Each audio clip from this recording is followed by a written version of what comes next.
자, 오늘은 2018년도에 애플에서 출시될 신제품에 대해서 이야기해보는 시간을 갖도록 하겠습니다. 자, 우선은 아이패드 이야기부터 시작을 해야 될 것 같습니다. 아무래도 가장 출시가 유력한 제품이죠. 자, 올해 WWDC 일정이 6월 4일로 확정이 되었죠. 그래서 한간에는 그 이전에는 신제품 출시가 없을 것이라는 전망이 우세했습니다. 자, 그런데 바로 지난주에 3월 27일에 열리게 될 미디어 행사 관련 초대장이 배포가 됐었죠. 자, 그리고 장소가 중요한데 흥미롭게도 시카고 레인테크 컬리지 고등학교입니다. 떠오르는 게 있으시다고요? 그렇습니다. 이번 행사의 주제가 교육인 것과 동시에 애플이 아이패드를 선보이며 지금까지 주창하고 있는 이른바 교육 디바이스로서의 아이패드의 위치를 더욱 굳건히 할 수 있는 교육 솔루션에 대한 제시가 이뤄질 것으로 보입니다. 자, 그렇다면 새로운 아이패드에 대해 자연스럽게 추측이 가능한데요.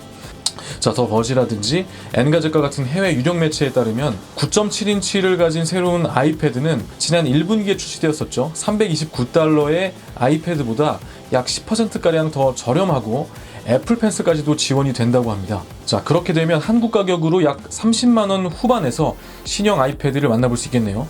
자, 이와 더불어 자연스럽게 이번 미디어 행사에서 발표될 아이패드가 저가형이라면은 WWDC에서 발표될 아이패드는 프로 라인이 될 것으로 보입니다. 자, 그리고 프로 라인 아이패드는 페이스 아이디, 그 다음에 트루 뎁스 센서 장착을 위한 노치 디자인, 그리고 홈 버튼 삭제 등을 특징으로 하는 아이폰 X의 특징을 그대로 계승할 것으로 보입니다. 자, 그렇게 되면 폰과 패드 양쪽 모두 홈 버튼을 장착한 저가형 표준형 모델, 그리고 페이스 아이디를 장착한 고급형 모델로 정리가 될 것으로 보입니다. 자, 아울러서 WWDC 관련해서 산호세까지 가기 좀 어려우신 분들은 저한테 연락 주십시오. 저랑 같이 관람하면 될 것 같습니다. 자, 두 번째 제품은 맥북 프로입니다. 자, 우선은 기존의 맥북 에어가 조만간 단종될 거라는 소식이 계속 들려오고 있는데요. 자, 애플은 노트북 라인업 역시 현재의 맥북 에어를 단종시키고 뉴 맥북, 그러니까 지금은 맥북이 됐죠.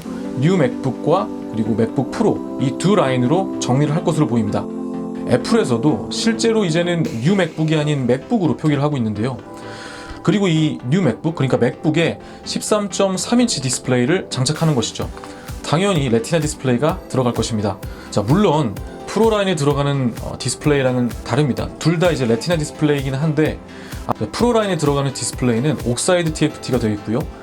그리고 일반, 그러니까 기본형 맥북 라인에 들어가는 디스플레이는 아몰포스 TFT가 될 것입니다. 두 개가 육안상으로는 크게 차이가 없는데 이 옥사이드 TFT 쪽이 조금 더 앞선 기술 혹은 조금 더 고급형 기술로 생각하시면 되겠습니다.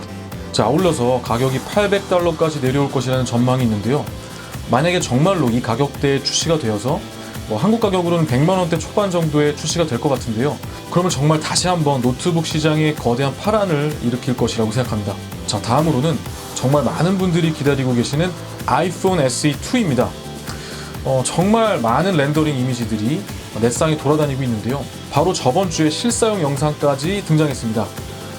등장단 하루 만에 페이크 영상으로 판명이 되긴 했지만 확실히 영상 속에 등장한 새로운 아이폰 SE의 모습은 지난 2016년의 첫 등장만큼이나 정말로 매력적이었습니다. 그 밖에 많은 매체들이 이 아이폰 SE의 노치 디자인 그리고 듀얼 카메라에 대한 탑재 가능성에 대해서 언급을 하고 있는데, 자, 개인적으로는 새로운 아이폰 SE가 이렇게 출시될 수는 없을 거라고 생각합니다.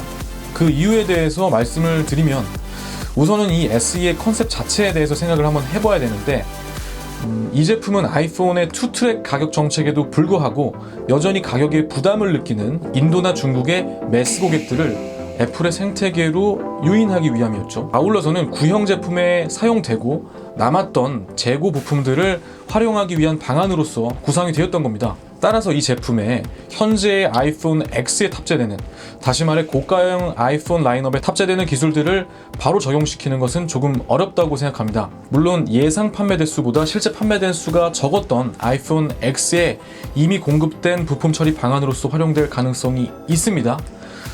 이와 관련해서는 애플에서 기존의 아이폰 X의 2018년도 말까지의 판매 대수를 1억 대 정도로 기획을 했었는데 실판매는 70% 정도 수준에 그칠 것이라는 전망이 유력한 현 시점이라 이러한 이야기가 설득력이 아예 없는 것은 아닙니다. 그렇게 되면 엔트리 미들레인지 제품들, 현 시점에서는 아이폰 8에 대한 카니발라이징이 일어날 것이거든요. 결국 제품은 아이폰 5의 직선형 혹은 아이폰 6와 7의 곡선형 이 두 가지 디자인 중에 하나를 선택해서 소형화하고 베젤을 좀 줄이는 방식을 통해서 그 디자인을 좀 계승한 형태로 출시가 될 것이라고 보는 것이 객관적인 전망일 것이라고 생각합니다.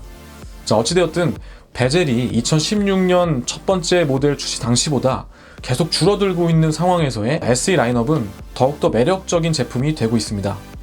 디스플레이 크기 경쟁이 있었던 이후부터 지속해서 작고 그립감이 좋은 휴대폰에 대한 그런 열망을 가지신 분들 굉장히 많습니다. 이런 작은 형태의 스마트폰들은 디스플레이가 또 너무 작았던 또 필연적인 단점이 있었는데요.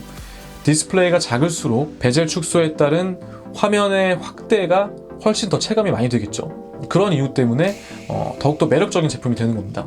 자, 그 밖에 2012년 이후 무려 6년간이나 신제품이 출시되지 않았던 맥 미니 역시 이번 WWDC에서 발표될 것이라는 전망이 속속들이 들려오고 있습니다. 물론 맥 미니가 저 개인적으로도 그렇고 많은 분들이 기다리시고 있는 정말 매력적인 제품인 것은 확실합니다.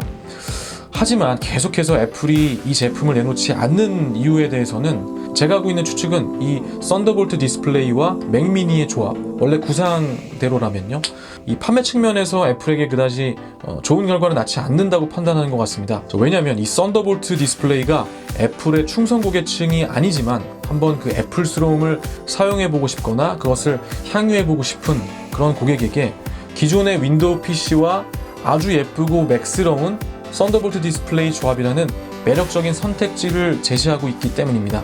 이것이 그동안 데리나 LG와 같은 서드파티 형태로 5K 모니터를 제안해왔던 이유라고 생각합니다. 자, 아울러서 아이폰과 에어팟 그리고 애플워치를 동시에 무선으로 충전이 가능한 에어파워와 마이크로 LED가 탑재된 새로운 애플워치 역시 2018년에 만나볼 수 있을 것으로 전망됩니다. 언제나 애플의 신제품을 기다리는 건 정말 즐거운 일인 것 같습니다. 뜬금없이 개발자분들께 감사하다는 말씀 드리면서 오늘 이야기는 이만 마치도록 하겠습니다. 감사합니다.